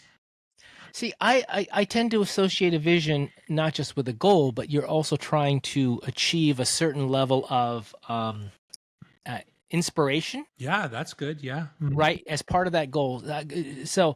And I see the why, the mission statement, the value statement, the motto, all filling into this. So you have a stated goal. Yeah. Which expresses your why, your mission statement, and your values. Yeah. And it's something that is clear enough to everyone who you explain it to that they can understand. They can extrapolate back to what's driving you on this. And they want to be part of your vision. They want to be part of your why. Yeah, I think so. Yeah. You basically, if I could abstract it even higher, basically you take all this energy that's all running around and you organize it and you all point it in one common direction. Well, that's the how. No. That's the vision that does that. But no, that isn't the vision, though. The vision is the thing that you're going after, right? The act of putting all the resources together and aiming it in the right direction. That's not the vision. The vision is the goal you're going for. It's the outcome. It's the reality you're trying to make happen. Yeah, it's the reality, right? Exactly. But that will self-organize, because people, yeah, that's where I want to go. Now they'll start going in that direction. That's the goal of a good vision. I'm not sure that they will self-organize, but yeah, the goal is for them to organize and move towards that vision. So what I'm getting at is I want to be clear. The vision is that state, that goal, that end outcome that you see and you describe and you make it real for the person listening, so that they understand that's where we're going. Yeah, that's right. You could probably say 10 other definitions. I'll be like, yeah, that's right. Yeah, that's right. Yeah, exactly. That feels. So let me give an example of like a couple just that pop off the top of my head. Like Martin Luther King, right? He's like, I see a world where, kids, black and white, can play together in unity. I'm like, that's beautiful, right? I love that goal. It's like another one. I saw a video of Steve Jobs, and he was talking to his team about a Macintosh. They were making this Macintosh. And he's like, listen, you guys need to make this thing like a toaster. And it's got to boot up faster. Because I want you to see this picture in your head that some lady in Minnesota, a grandma, goes to Target or wherever she goes, buys this thing, plugs it in, and turns it on, and it just works. And they're like, oh, that's what we're trying to. We're not trying to make a computer. We're trying to make a tool. We're trying to make a toaster. You just plug it in and it just works. And that's clarity, man. There's power in clarity, right? Because now what just happened in a few seconds, he took his whole team and he aligned them so they all go in the same direction. They're now making this thing for Melissa in Missouri. Okay. Yeah, I think those are good examples. Yeah, that's all I got, man. I'll be here all week. I think to a great extent, the why is expressed in there as well. Yeah, yeah. And I don't know. And it could be, Chris, it could be the same thing, but you look at it from different angles and it looks different. I think I don't think it's the exact same thing, because I think Okay. the why is the drive, but the drive is not usually the goal. I mean, maybe. I don't Why know. you do something is not the outcome of what you do. I mean, it depends on how you, depends. Maybe. If you say why I do something, I want to change the lives of 1 million people. That would be a goal. Why do you want to change the lives of 1 million people? Yeah. Would be my next question. There's a why underneath that. Yeah, yeah, right? very possibly. Yeah. Uh-huh. So if your why is a goal, it's not the lowest why in the chain. Yeah, maybe there could be higher levels, I guess. And I get what you're getting at, and I probably should be more precise in language, because this is probably a skill that we talked about before. I need to be better at articulating that. And I don't know, but in one thought is like, if I can get that picture in your head, everything else will sort of kind of happen almost automatically in my mind. No, I don't want to say that, but kind of, that's the CEO's mission. But that's when it's a clear vision. That's when it's a good vision, and that's when it's communicated well. Those are, I mean, communication of a vision is not the same as a vision. It's the skill to communicate. Does not mean it's a good or bad vision. Yeah. It might make it a bad one, because maybe there's no way to communicate it. But right. But clarity is another skill associated with it. You can have incredible visions, but it's unclear what that means to the workers, and they're like, okay, so what do we do? Right. Well, we're going to solve world hunger. Great. Yeah. Now, what does that mean? Yeah. Right? What does that mean, and how are we going to do it, and what are the and then we got to come back to reality. So there's more to it in vision, but I'm thinking it's a goal that you're articulating, and then you're adding to it by helping the team understand how this company, how this department, how this whatever moves towards that goal. Yeah, right. I like it. Yeah, that's good. Right? I'm buying into that. And the reason why I asked this question was because I was trying to come up with companies that are good at what they do. Yeah. They understand the people, they understand the process, and they understand the tools that they use. And so when they go and they say, we're going to bring in AI, they know where they're going to use it. They're either going to use it to help the people or replace the people, upgrade the processes or upgrade the tools, in essence, Yeah. So when you think about it from that standpoint, those companies are going to be successful because they understand that. Yeah. And so many companies are looking to fix one thing. Oh, I'm going to bring in AI. It's going to fix all my problems. Well, not if you got bad people and bad processes. Yeah, right. Right. And same with any of these things. Yeah. But I'm thinking, what is the thing that makes those three things work well? The company that has good people, process, and tools, why do they have good people, process, and tools? Yeah. And what I was thinking is because they've got vision. They've got a leader who's got a vision, who's communicated it, and has aligned his teams to understand how those three pieces work together to make things get done. Yeah. Right. Yeah. And so then I was thinking, well, where does the why fit into that? Yeah. Because I was thinking, if the people are the how. Yeah. And the goal, the vision is the what. Yeah. Where's the why? Yeah. The why may have to be restated over and over and over again, right? It could be like, let's say I'm the CEO and you're the worker bee, right? Which is how it should be, actually. And I see that you're getting frustrated, that you're like, Scott, I just have all these things. We're just getting overwhelmed. We're doing this. And I'm like, Chris, you got to listen to me. You got to understand why we started this thing in the back. Remember, we're here to help Martha in Montana, to empower her to do better. That's why you're having to go through all this crap, actually. And I basically can reorient you into that it's still worth it regardless of the pain. And if I can do that in mass, now what I can do is, instead of you starting to veer here, he's starting to veer there, she's going in this direction, I can take everybody and kind of start to redirect back towards the direction that we're supposed to go. Because when I can take and get people working together in the same direction, basically everybody in the boat rowing in sync, man, we can do amazing things together. So this is where I think in many ways, as we flattened out organizations, we made this harder to do. We thought we were making it easier, and for a while I think we were, because we had too many layers of middle management. Mm-hmm. But I think that what ended up happening was a good middle manager interprets the executive speak to the team's language. Yeah. Yeah, absolutely. Yeah, And so a good middle manager aligns their team to the corporate goals. Ideally, sometimes, right? most of the time, and so what ended up happening as we flattened out structures and we get rid of a lot of that middle management, we got rid of a lot of the fluff, but I think you got rid of the good parts of it too in many ways. So it's now it's a lot. Well, and not only that, by flattening out the organization, you flattened out in many ways to allow expertise to come through, right? Because we have so many more experts in variety of fields. Yeah. So now instead of having a team that's however many deep, you've got a team that's however many wide. Yeah. But when you do that, you then have people who think that their opinion is just as good as everyone else's. And in a corporate organization, your opinion might be just as valued. It doesn't mean it's going to weigh the same, right? Ultimately, someone's got to make a decision, and they're going to weigh the opinions they think are most valuable to them.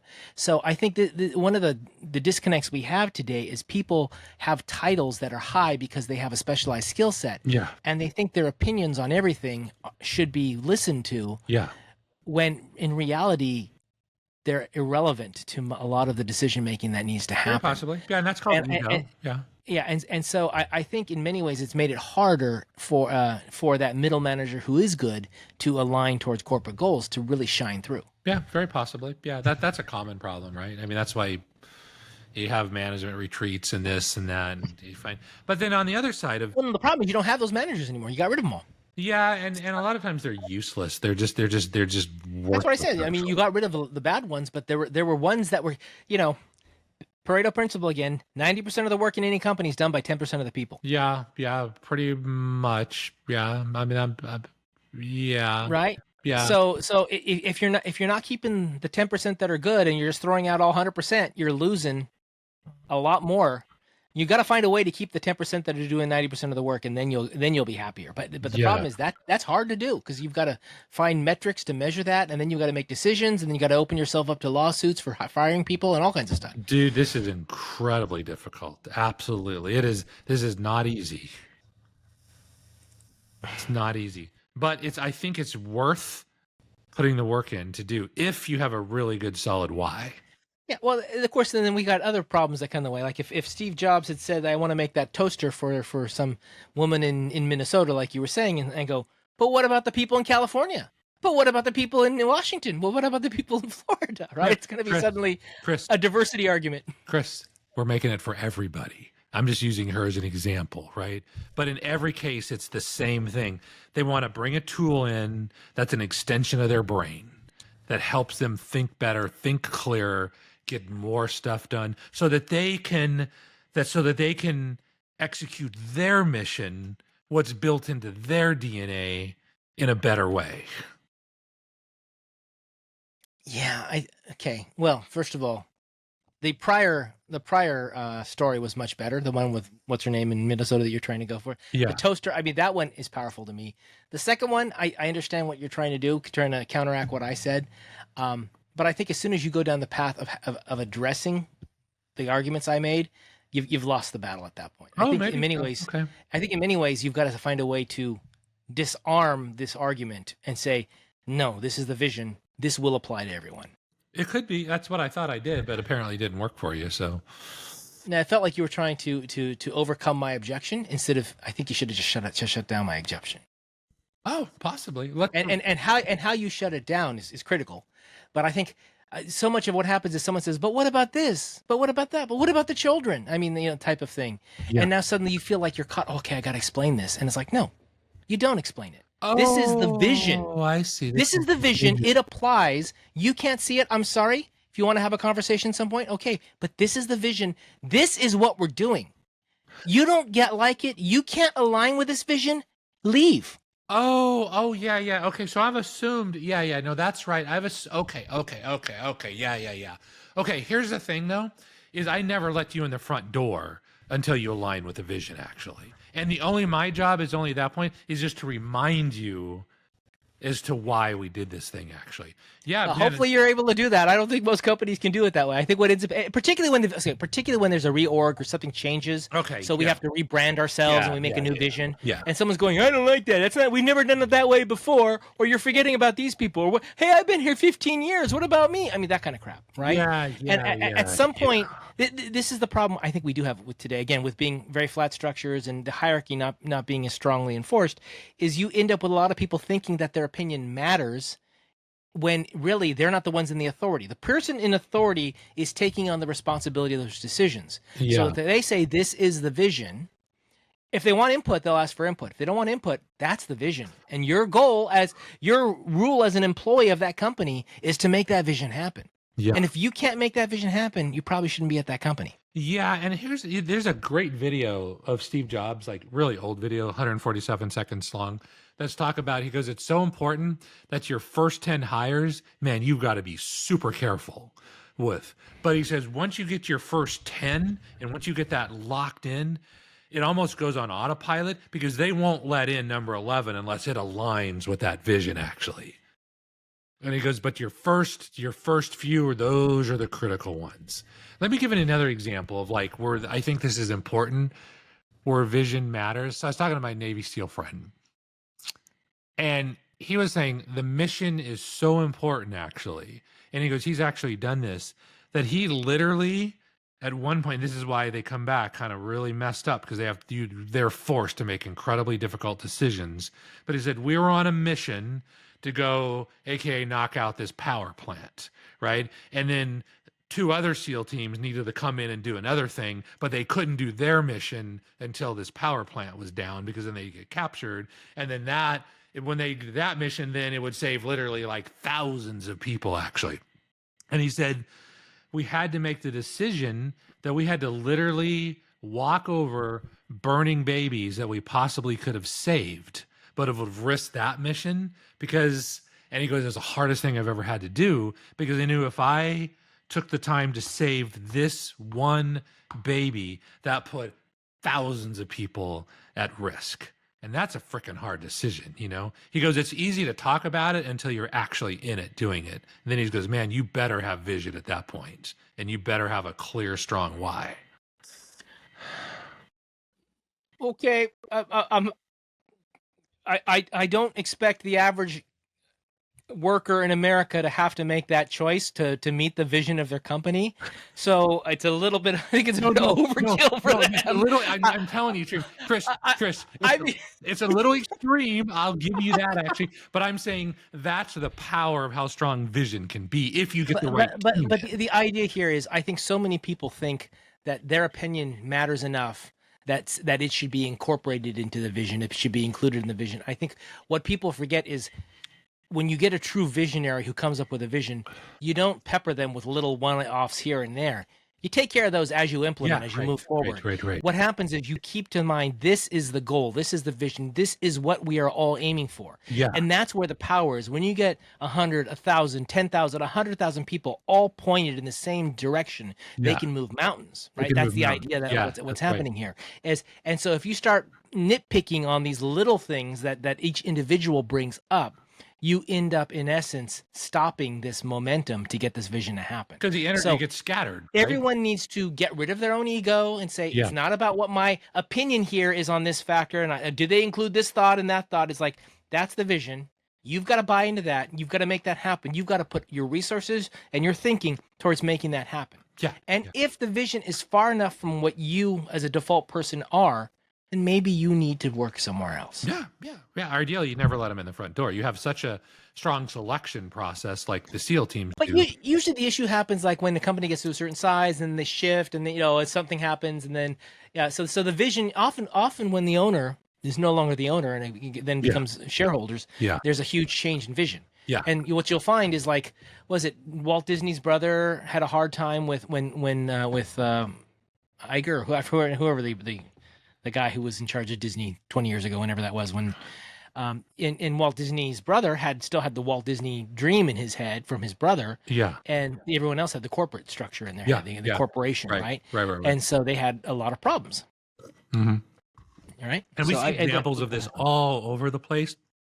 that sort of you've lost the secret sauce somewhere along the way, and then things start to break down. You've lost it. You've lost the secret recipe, right? I do think the vision changes when the owner is no longer in the picture. Yeah, and it's okay to maybe change it. I mean, that, as long as you're doing it at the global level, actually.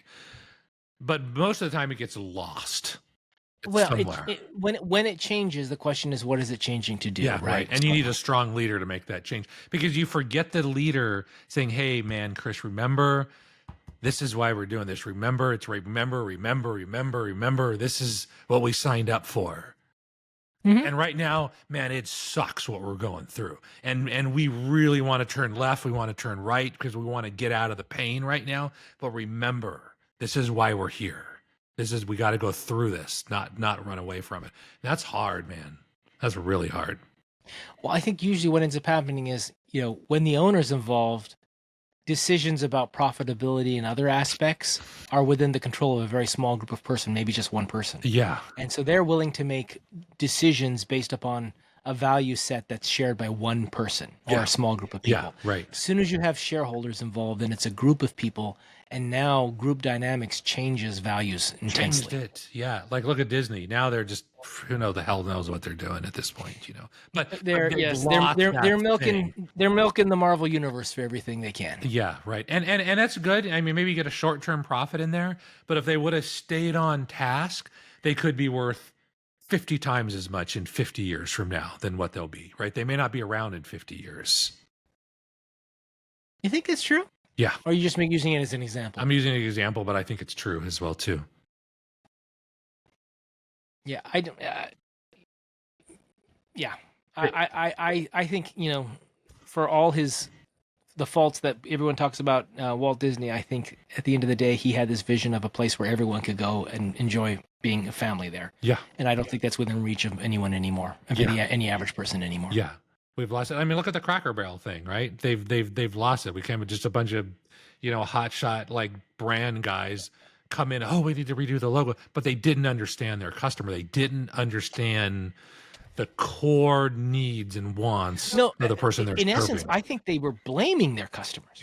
That's stupid. I think they saw them as a detriment, as like, no, this is what we got to get rid of. You got to get rid of those customers. And it's like, no, those are your customers. Those are your customers. And the customers are saying, okay, we'll go somewhere else then. I mean, it sucks. We really want this, but okay. The same thing happened with Panera, right? I mean, Panera's going through the same thing right now. It's like, did they?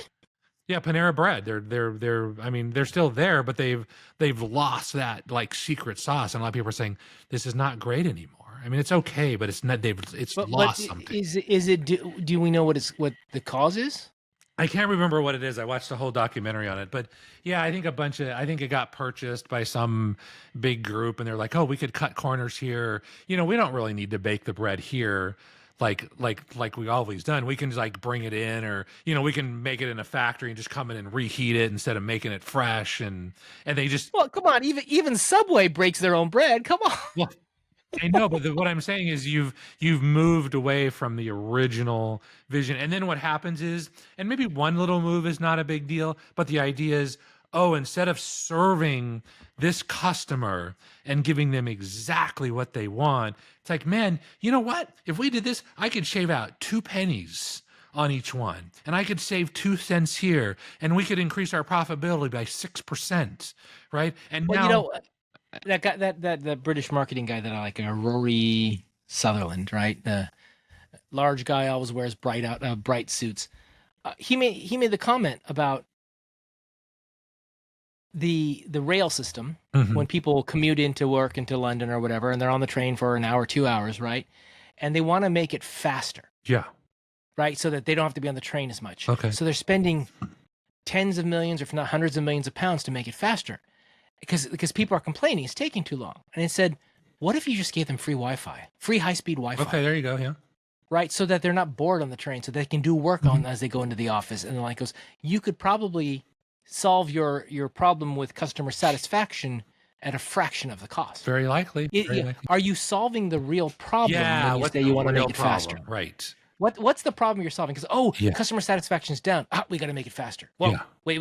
Where did that come from? Yeah, that is maybe a way, right? So I think that's the thing is like, so Cracker Barrel people come in, oh yeah, we need to update the brand. We need that, which means we need to change all this branding stuff. We got to get rid of all the old stuff. Well, the old stuff is actually what people like about it. Yeah, we got rid of the cracker and the rocking chair. That's the whole point, man. Like if you go into a Cracker Barrel, you'll see rocking chairs outside. You go in and you see a packed store with old time candy. And I don't think my daughter's ever seen a Cracker Barrel. Oh, so there's one right here, actually. Yeah. Well, you're kind of in the middle of the country. I expect them to be around every corner, almost like a 7-Eleven or a Starbucks. Yeah. So this is the thing is we jump to a solution before we define the problem. Because they don't understand at a deep level. Well, right? Because everyone wants to get to the solution. And they think solutions are all simple, one-dimensional. Yeah. Quite often, there's more than one dimension involved. Yeah, very likely. And there could just be one dimension, and there could be like, man, we got this thing, we could squeeze a little more profit out of it. And yeah, in the short term, you could, but 20 years from now, you're dead, right? And you're just killing yourself. So, okay, I haven't been for a while, but Del Taco, right? So I used to go to Del Taco all the time here. And they said, you want hot sauce? I go, yes, I want hot sauce. And if I don't tell them how many, they give me 5 or 6. Okay. And I only need like 2. Okay. So I got into the habit of saying, just give me 2. Yeah. Right? Because it's just a waste for them to pay for an extra 4 or 5 packets or whatever it is. All right.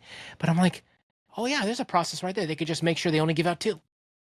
But for the person who wants 4 and is used to getting 4, you're going to make their experience, you're going to lower their experience and potentially have some kind of an impact on the bottom line of how many people go there. Yeah, exactly. Yeah, that's exactly. So saving a few. Who is it? Chick-fil-A here. I don't know about where you're at. The Chick-fil-A's here. I heard that they took all the sauces and they put them behind the counter. Before they used to have them out where you could just grab the sauces and go sit down. Now they put them all behind the counter. Yeah. Right. So now you got to go ask because I'm sure people were taking them home. So yeah, probably so, and probably some really well-meaning MBA said, I've ran a spreadsheet, and we could save 2 cents on each customer, and that'll equate to $7 million a year. And they're like, great, the board, our quarters are up, the stock price, the CEO gets a bonus. But it's short term, man. It's short term because they don't deeply understand what they're doing. Let's say that you save that 2 cents per customer, like you said, right? That by itself is probably not going to change your overall sales. You're not going to drop sales because people get pissed off that much over it. But but that little 2 cents, and then you do something else that's 3 cents, and then you do something else that's 1 cent, and over the course of time, you build up all this ill will with the customer. And at some point, they say, "Well, that's enough. They've been treating us badly for the past 2 years. We're done." Right. And that's what they don't quantify because they can't see it. Yeah. Right. They can't see it till it all hits at once, and it's because of a bunch of bad decisions, not because of one bad decision. Yeah. Yeah. And that is really, this will be a great little clip. What I'm going to say right now. That's a lot of reason why women cheat in marriages because they've just been. It's just like tiny little things just building up over time, right? And they don't come thinking, oh, I'm going to go cheat. But then they go out sometime and some other guy just gives them a little bit of attention and they're so starved, right? And they feel a little guilty. And then there you go. They end up in bed with the dude at some point, actually. Because of this whole stream of 10 years before, they're just hungry, and they're not fed.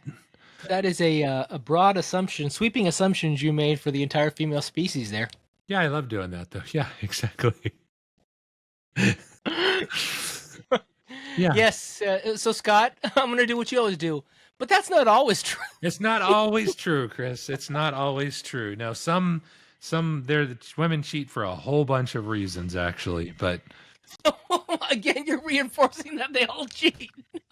No, Chris. No, I said no. Listen, you didn't hear it. I said some women cheat. Did I say all or did I say some? I think you just said women in general. You didn't quantify a number in front of it. Okay, I apologize. Yeah, some women cheat. Or yeah, exactly. Yeah, but men cheat all the time. Scott, you gotta be. You're gonna say things that get you in trouble. That's why I said this is gonna make a great little clip. Hopefully, Opus will we'll play that one back for your wife. Yeah, exactly. So yeah, anyways, Chris, but yeah, I think this is what it is because it's like just little tiny compromises that seem so innocent at the time and they add up. That's kind of a big pattern. So this is where I think that having the true top level vision and clarity on what that vision is. Yeah. Because when I see a company that has clear vision, Yeah. and the management team knows, and the project team members know, Yeah. whenever any of them has to make a decision on a project or on a service or on a whatever, they can look at it and go, which way on this decision will get us closer to that goal? Yeah, correct. Right. Right. And it doesn't need to go up a chain and get approved by a VP or whatever. That person right there can make the call. This direction takes us towards the goal. This direction does not. Yep. And then, and so without even having to have that level of visibility down the chain into your teams, they will steer the company towards that goal. Correct. Right. And that's why the clarity is so important. That's why the vision needs to be clear. Yeah. So when you say our goal is to help the customer, whatever, let's say it's a healthcare company, and what that means in principles was we make decisions to be beneficial to them. We want to make their lives easier. Yeah. Right.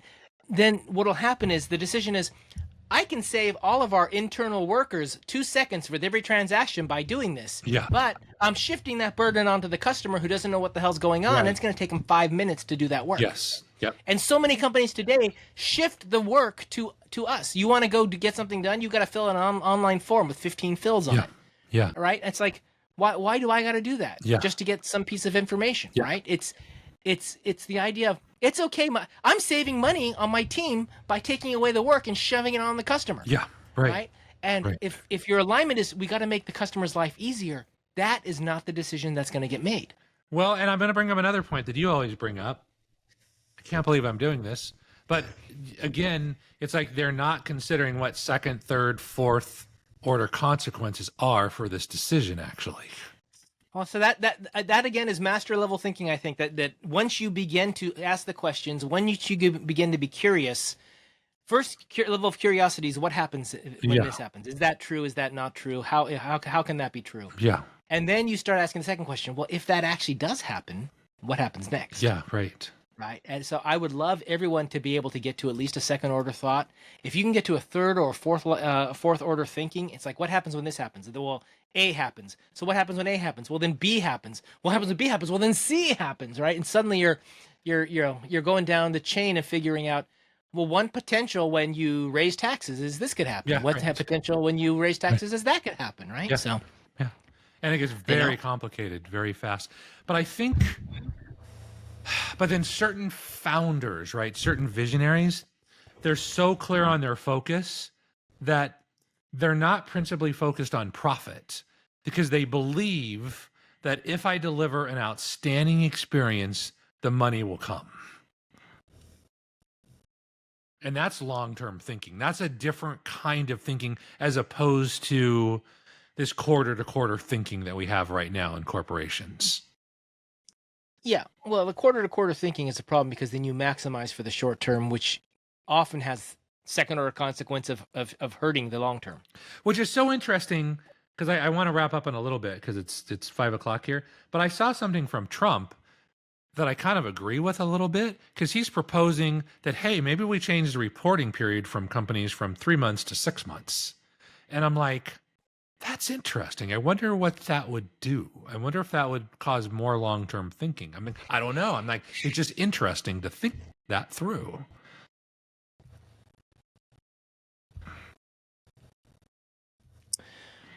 I like it in many ways. The worry I have is that the speed at which business occurs today, particularly with things like AI driven, would mean some things could get buried for 6 months, and that could be pretty drastic. Could be, yeah. On the flip side, if people didn't have to spend time and effort putting their accounting together or their finances together every 3 months, that could be great too.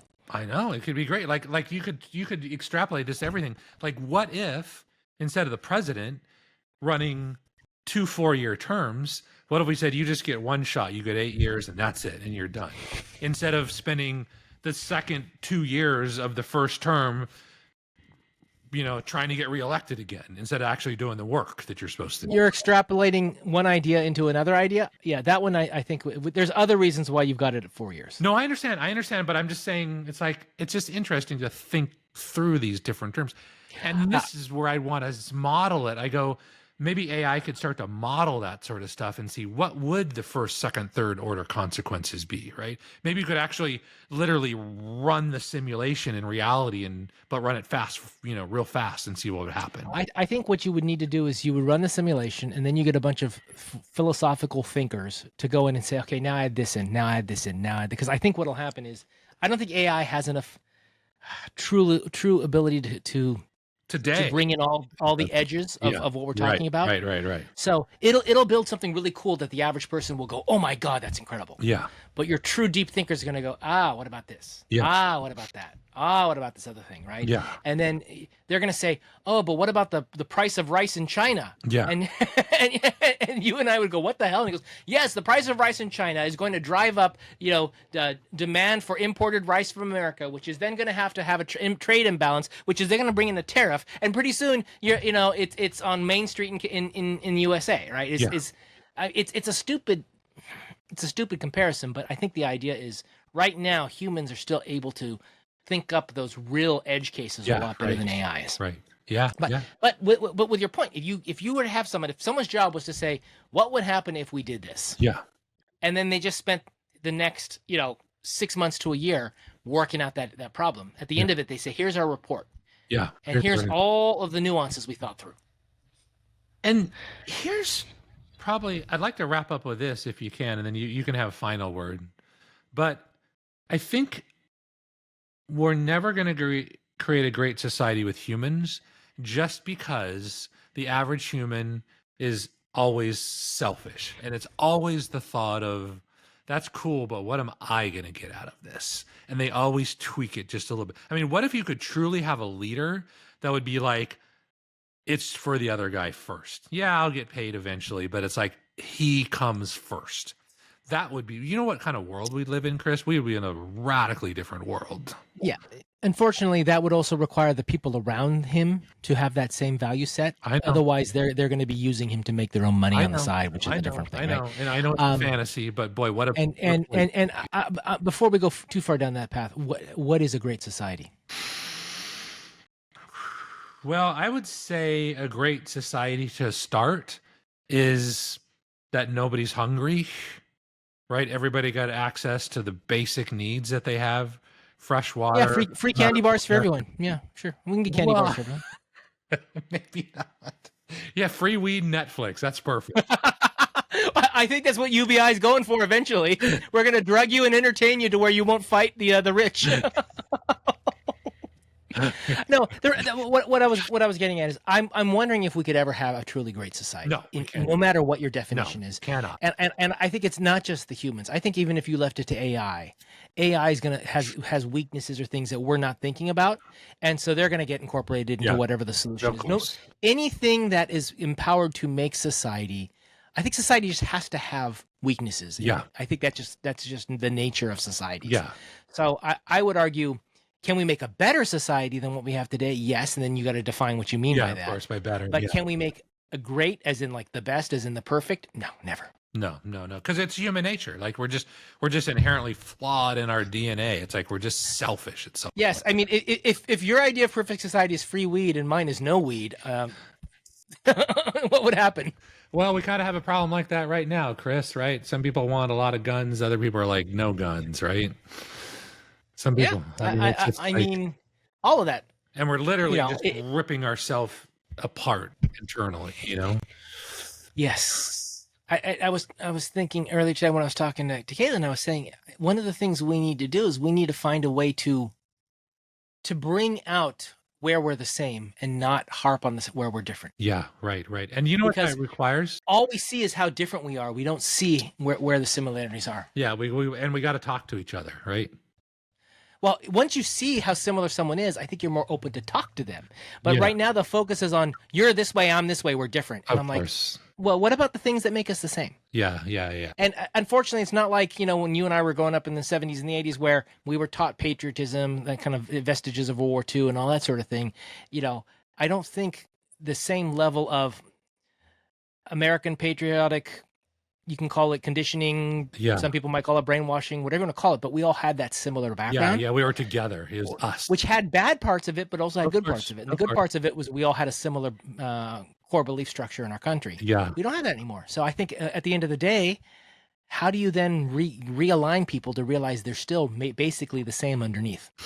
I think what I'm going to do is I'm going to become a meditation teacher and just teach people to breathe. And then Monday, Wednesdays, Fridays, free weed Netflix. Tuesdays, Thursdays, Saturdays, we go shoot some guns. Honestly, I think you can make that work. Put that on Meetup. So what you do is you start that off as two separate groups, and eventually you just blend them together into one. And then Sundays, everybody gets the day off on Sunday. You do whatever you want. That would be, well, they say Sunday's the most segregated day in America. Yeah. Right. So, no, but it'd be funny. You did that. You have them separate, and then you just kind of blend them together, and yeah, let's just drug ourselves out of existence and then let's go blow some shit up. Well, it's like wine and painting. People go into drink wine and they paint, right? So yeah. As long as it's not drugs and guns at the same time, I think you're okay. Yeah, typically you want to avoid alcohol and alcohol and guns together. You don't want your mental faculties impacted when you've got a weapon in your hands. Yeah, and I'd like to enhance that to driving as well too. If we could avoid any of that during driving, would be a nice thing. Well, you can make a commune. You could put up tents and those nice big the large tents and put them out on your property and have a commune, and you can be the leader of the group and have your own little cult. And we've tried all that. Usually those go south pretty quickly. Those don't work long term.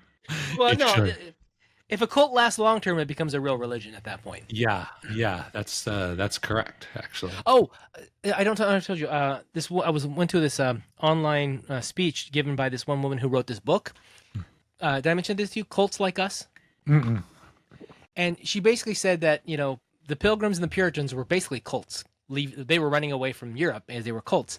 And if you think about it, a lot of our politics today, we're very cultish in the way we act. And she tied it back to that. And I said, oh, it's kind of cool. So we kind of are. I mean, I've heard that, the whole Trump thing and people who follow Trump, they're kind of cults. And I'm like, well, yeah, but... Well, cults like strong men. They dislike authoritarianism. They think that work is good, idle is bad, all those kinds of things. So... I don't know. It was an interesting presentation. Well, it's fascinating though. But if you think what if more than half the country is a cult? Is it really a cult? It's like cultish thinking is not the same as a cult. Like a conspiracy theory is also a result of cultish thinking. I love. I came up with 2 conspiracy theories this week. We can talk about them later. I love a conspiracy theory. That's. Oh, I love building conspiracy theories. There you go. It's fun to make them up, right? Because you take all the facts, you put them together, and then you start to weave a story around it. It's great. Just like I love a good sales pitch, right? Is always nice, actually. The story, how they get you emotionally, how someone can get when you know you're being manipulated, and you're admiring their skill at doing it. That's the thing. Yes, and I've done that before. I've given people money because I think your product is piece of crap. I'm not going to use it, but I need to reward you because that was like one of the best pitches I've ever seen before. I've actually done that. And you need my money. A homeless person comes up and asks for money. Yeah. When they're really creative about how they ask, I go, "Oh, that was cool." There you go. And then they're like, dude, with that skill set, you could make a lot of money. Yeah. Why are you doing this, right? Yeah, exactly. With those skills, yeah. All right. I do think that's the thing. Anyway, we are a little past time. Remember, everyone, like, subscribe, comment. I did see some comments. Oh, and if you're commenting about one of us, let us know which one it is. Otherwise, I just assume it's Scott that's getting blamed for it. Getting the blame for it. Sure, that sounds great. Okay, and if you, there we go. And hey, man, if anybody wants to come on and be a guest, I mean, like, if you have enough courage to get on the keyboard and make a comment, come on the show. As long as you're halfway entertaining, we're good with it. Yep. All right. I'm gonna hit the stop button. Here we go.